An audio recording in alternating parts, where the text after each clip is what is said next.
Bien, son las 8:03 de la mañana, 8:03 de la mañana. Vamos a conversar con Saúl Méndez. Él es secretario general del Sindicato Único de Trabajadores de la Construcción, de Suntrax. Saúl, bienvenido a Radio Panamá. Muy buenos días. Queremos su balance, ¿no?, de este escenario, y sobre todo ustedes que representan un sector importante de la masa obrera de nuestro país, de lo que está ocurriendo entre Minera Panamá y la actual administración. Buenos días, Enrique. Un saludo a ti, a los que contigo están laborando. No sé si estará mi amigo Pinky en controles, pero igual un saludo a toda la audiencia que nos va a escuchar en estos momentos y a quienes nos van a accesar en redes sociales. Como tú indicas, frente a la temática planteada, el caso Minera Panamá, subsidiaria de Fins Quantum, ha venido siendo denunciada por el caso de Suntra por una serie de irregularidades que en esa mina se vienen desarrollando en torno a los derechos de los trabajadores, como hicimos constar en su momento frente a las huelgas realizadas allí, en torno a la libertad sindical de que los trabajadores pudiesen ejercer su libre albedrío de organización frente al respeto de sus derechos. Se combinaron otra situación que nos obligó a estudiar el tema.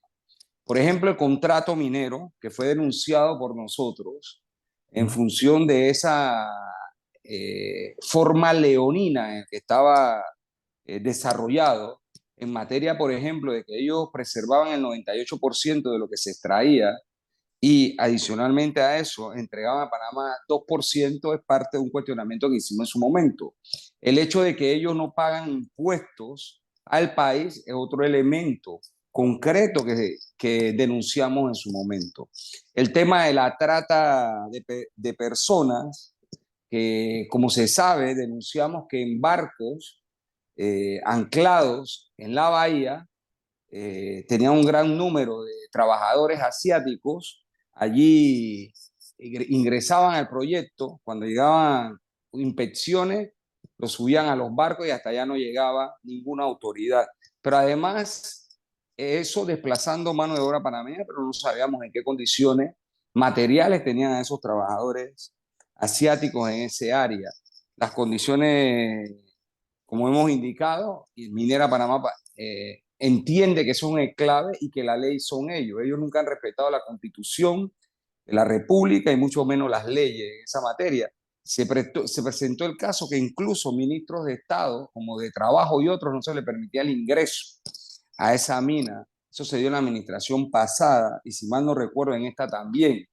Y hay toda una serie de hechos que nosotros entendemos delincuenciales que se han cometido allí. En medio de la pandemia otra vez fueron secuestrados, no se les daba salir de allí. En fin, hay una serie de irregularidades. Ahora bien, el contrato leonino que firmó la Nación en 1997 cuando se aprobó en el gobierno de Pérez Valladares, naturalmente nunca ha sido pensado en función del país. Esto no ha sido pensado en función de los intereses nacionales y mucho menos de la población panameña. Y naturalmente, todo esto tiene que ver con el alto grado de corrupción que existe en Panamá, no solo de la administración que aprobó, sino de todas las administraciones posteriores. Recordemos que estuvo la administración de Moscoso, la administración de Torrijos, la administración de Martinelli, en fin, todos, Varela y la actual administración han permitido esa situación que conocemos en Minera Panamá y que ahora con ese nivel de arrogancia los tipos desconocen incluso los fallos de la Corte que declaró inconstitucional. Y aquí hay un elemento muy interesante porque escucho leguleyadas de los abogados estos ricos del país tratando de defender lo indefendible, buscando argumentaciones legales que no existen. Hablan, por ejemplo, de la seguridad jurídica. Y resulta ser que cuando esa empresa compró ese proyecto ya estaba incoada, es decir, ya se había presentado la demanda de inconstitucionalidad. Cuando ellos hicieron la inversión, sabía que había el riesgo de que esto ocurriera. Entonces, no se puede ahora decir, como lo dicen también los gremios patronales aquí en Panamá, como la Cámara de Comercio, mineros y otros, que no se está respetando la seguridad jurídica. Aquí lo que no se está respetando es la seguridad jurídica de los panameños, el derecho de los panameños. El desastre ecológico que hay ahí lo está pagando el pueblo panameño, pero los recursos que están ahí que debiesen ayudar al desarrollo nacional se lo lleva esta transnacional minera nosotros entendemos, en mancuerna con los distintos gobiernos que se han prestado para esta situación. Oye, ¿y cómo han visto ustedes esa negociación? Porque yo siento que al final se burlaron del actual, no ni siquiera del actual gobierno, de todo el país, porque o sea, se hace un anuncio y luego de un año no se firma el acuerdo porque se cambian literalmente a pasar del tiempo, se cambian las reglas del juego. Ahora resulta que no están de acuerdo con el acuerdo. Y dos, te pregunto si crees que el manejo por parte del gobierno fue transparente, porque corrió el tiempo y no sabíamos que nos íbamos a enfrentar a fin de año a esta crisis. Fíjate, hay que tener cuidado, y esto es importante decirlo a propósito de tu pregunta. Ujú. ¿Cómo decir nosotros opinar sobre un acuerdo que nunca fue público? Ok. Ese acuerdo no lo conoces tú, no lo conozco yo y no lo conoce el 9.999% de la población panameña.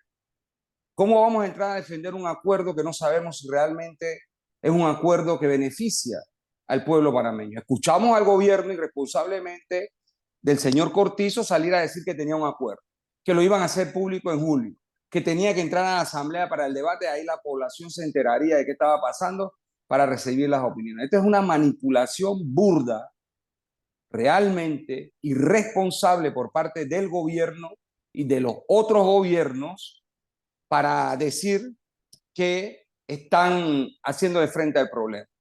Pero en realidad, como no tengo los elementos para opinar sobre un acuerdo que nunca existió y no conocemos sus detalles, lo que ahora nos dice el gobierno es que la empresa minera quiere cambiar las reglas. ¿Cuáles reglas? Ok. Esas reglas son las que estamos asumiendo todos como las buenas para el país. Si eso nunca se informó, ni en medio de esta crisis el gobierno ha informado claramente qué fue lo que negoció. Entonces aquí lo que nosotros entendemos es que el gobierno, a nombre del Estado, tiene que tomar posesión de lo que en su momento dio como concesión y entonces ver cómo es que vamos a ver este tema de esa mina, el daño ecológico que se ha presentado y además de eso, cómo es que esos recursos, más de 72.000 millones están calculados, van a salir de la mina, cómo es que eso va a retribuir después del desastre ecológico que ya existe, cómo eso retribuye a la población panameña, a las necesidades fundamentales de educación, salud, vivienda, agua potable, generación de empleo digno, salario digno. Es decir, eso es lo que tenemos que discutir los panameños. Nosotros estamos obligados a discutir un nuevo modelo económico, una nueva forma de organización del Estado, una nueva forma y reglas del juego de elección popular que nos permitan adecentar, barrer la corrupción, que nos permitan adquirir realmente una verdadera democracia y que podamos hacer de la vida de las mayorías del pueblo panameño vidas dignas en este país. Y a eso se niegan las mafias empresariales, los oligopolios, los monopolios como minera y en concordancia con los gobiernos que hemos tenido. Entonces, ¿cómo entra el país a defender un acuerdo que nunca conoció? Porque el gobierno dice que Minera quiere cambiar las reglas. Es que Minera cree que manda. En este país se le hizo hasta un distrito especial. ¿Quiénes hicieron la reforma a la normativa para darle un distrito especial a esa empresa ahí? Lo hicieron los PRD, los Cambio Democráticos, los Molirena, los Arnulfistas, etcétera. Si desde que se declaró inconstitucional ese contrato, hay una maniobra por parte del Ejecutivo de publicarla en Gaceta Oficial, por un lado. Pero siguieron operando con resoluciones ministeriales del Ministerio de Comercio e Industria. Todo esto, en realidad, si hubiese justicia aquí, habría que investigar por delincuencia organizada todo este tipo de manejo que se da a la cosa pública, porque es una combinación entre altos funcionarios de gobierno y el gran capital, tanto transnacional como el capital nacional. Y por eso es que nos explicamos que todos estos casos quedan en impunidad en materia de corrupción de lo que le pertenece al pueblo panameño. Oiga, y también ya nos habíamos gastado el dinero, ya había un fondo destinado al Seguro Social. ¿Cómo quedamos ahora? Fíjese el grado de irresponsabilidad que hay. Dineros que nunca existieron, que se anunciaron que podían ser, ahora no existen. Pero ojo, ojo, esto es otro importante detalle. La empresa ha sustraído, según sus declaraciones, más de 3.000 millones de dólares de allí. ¿Dónde está esa plata?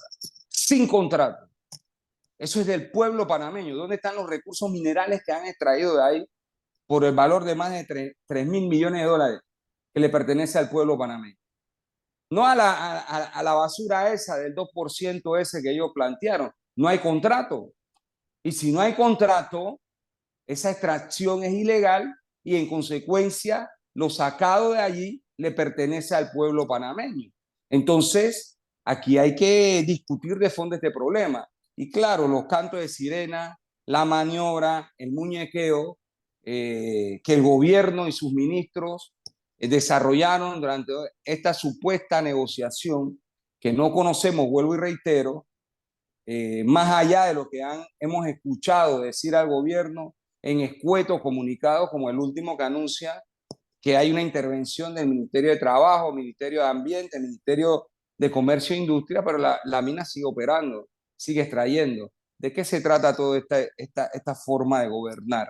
En realidad, aquí hay que poner orden, el Estado tiene que recuperar sus bienes, eh, tiene que la mina entregar lo que ha sacado de allí, porque lo está haciendo de forma ilegal. Y Es, eso es lo que los panameños deben exigir.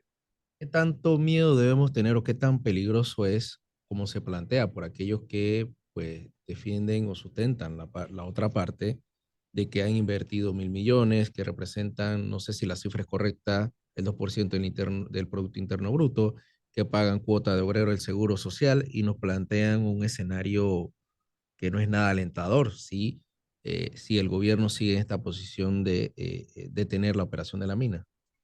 Fíjese, en realidad, en primera instancia, todos los estados organizados tienen disposiciones de orden nacional que tienen que ser cumplidos por los nacionales y los extranjeros que llegan. Esa es una posición genoflexa, apátrida. Esa es una posición en la que al crear esa campaña de miedo es para que haya una aceptación de una situación tan irregular como esta, que hay una violación a la soberanía nacional por parte de esta empresa. Y si hay que ir a los tribunales, al debate que corresponda, obviamente habrá que concurrir a él, porque reitero, y esto es muy importante, cuando ellos compraron, cuando Fis Quantum con su filial Minera Panamá compraron ese proyecto, sabían que había una demanda presentada. Ellos conocían el riesgo de lo que iba a ocurrir. ¿Quién los obligó a hacer? ¿O es que ellos pretendieron llegar con eso y dictar la sentencia? ¿Qué es lo que han hecho? La posición de la mina es de arrogancia. Ellos están negociando, fíjese lo grave de esto. Una empresa transnacional cree que se puede sentar en un país ajeno, que no es el de ellos, y sentarse a negociar de tú a tú con el representante del Estado, con el gobierno. En cualquier país del mundo, cuando usted hace una licitación de esta, usted pone las condiciones. Aquí se va a dar, qué sé yo, este negocio va a ser 50%, 50%, estas son las reglas del país, usted tiene que cumplir con esto, estas son nuestras garantías, usted si no cumple con esto le rescindimos el contrato y usted que está trayendo capital de afuera, al discutir estas condiciones dice, bueno, yo acepto esto. Entonces Minera no puede haber comprado y aceptado la regla del juego que había una demanda y ahora decir que hay en riesgo su capital. Yo creo que esto es una soberana irresponsabilidad lo que está pasando, pero debemos reprocharle tanto a los representantes de Minera Panamá como a los representantes del gobierno actual esas posiciones que estamos viendo, que son posiciones realmente, por un lado, el de Minera, que es una posición desafiante a todo el Estado panameño, y la del gobierno, una posición genoflexa, engañosa, indigna de los panameños. Muchas gracias a Saúl Méndez, dirigente de Suntra, por compartir con nosotros su balance, su opinión de este escenario que enfrenta el gobierno actual con la empresa minera Panamá. Que tenga buenos días, Saúl. Gracias por la oportunidad. Aprovecho para felicitar al pueblo panameño en estas fiestas de fin de año. Esperamos que las cosas puedan mejorar, pero lo fundamental, si queremos un país distinto, tenemos que organizarnos, tenemos que luchar y tenemos que cambiar lo que está pasando en Panamá para que con el esfuerzo del trabajo de todos podamos tener mejor vida, que es lo que aspiramos. Vida digna para todos. Felices fiestas. Igual, Saúl, felices fiestas, feliz Navidad. Son las 8:17. Gracias.